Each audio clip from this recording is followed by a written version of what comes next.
లోని వివరాలు. పహల్గామ్ ఉగ్రదాడి నేపథ్యంలో కేంద్రం అప్రమత్తమైంది. ప్రధానమంత్రి నరేంద్ర మోదీ అధ్యక్షతన జాతీయ భద్రతా వ్యవహారాల కేబినెట్ కమిటీ భేటీ అయ్యింది. కశ్మీర్ లోయలో భద్రతపై త్రివిధ దళాలతో రక్షణ మంత్రి రాజ్నాథ్ సింగ్ సమీక్షించారు. ఎలాంటి పరిస్థితులనైనా ఎదుర్కొనేందుకు సిద్ధంగా ఉండాలని ఆదేశించారు. మరోవైపు జమ్మూ కాశ్మీర్లో ప్రజలు స్వచ్ఛందంగా బంద్ పాటిస్తున్నారు. మరిన్ని వివరాలు. పహల్గామ్లో పర్యాటకులపై ఉగ్రవాదుల కాల్పుల నేపథ్యంలో కశ్మీర్ లోయలో కేంద్రం హై అలర్ట్ ప్రకటించింది.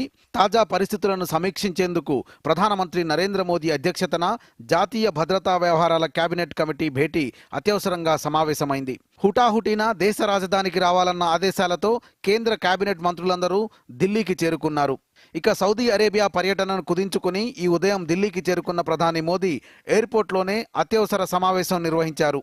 కేంద్ర విదేశాంగ మంత్రి ఎస్ జయశంకర్, జాతీయ భద్రతా సలహాదారు అజిత్ దోవల్ భేటీ అయి దాడి గురించి చర్చించారు. భద్రతా చర్యలపై ఆరా తీశారు. మరోవైపు పహల్గామ్లో తీవ్రవాదుల దాడితో పాటు జమ్మూ కాశ్మీర్లోని భద్రతను రక్షణ మంత్రి రాజ్నాథ్ సింగ్ సమీక్షించారు.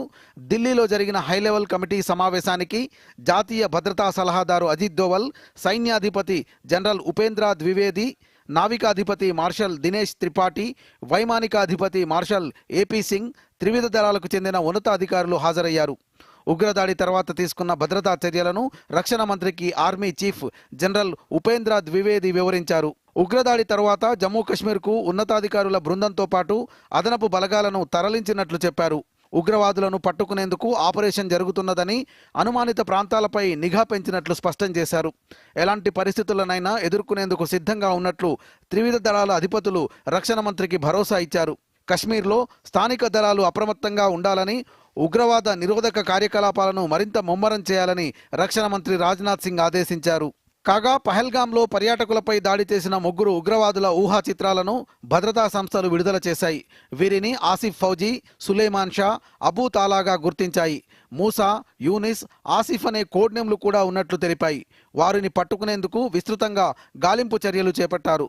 బైసైరన్ సమీప అటవీ ప్రాంతంలో భద్రతా దళాలు కూంబింగ్ నిర్వహిస్తున్నాయి.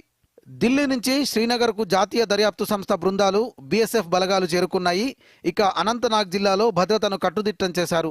పెద్ద ఎత్తున సైన్యాన్ని రంగంలోకి దించారు.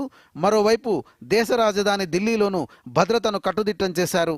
మరోవైపు బారాముల్లాలో నియంత్రణ రేఖ వెంబడి ఉగ్రవాదులు చొరబాటుకు యత్నించగా భద్రతా దళాలు అప్రమత్తమై వెంటనే భగ్నం చేశాయి. 2 ఉగ్రవాదులను మట్టుబెట్టాయి. ఘటనా స్థలంలో పెద్ద ఎత్తున ఆయుధాలు, మందుగుండు సామగ్రిని స్వాధీనం చేసుకున్నాయి. Bureau report, Doordarshan news.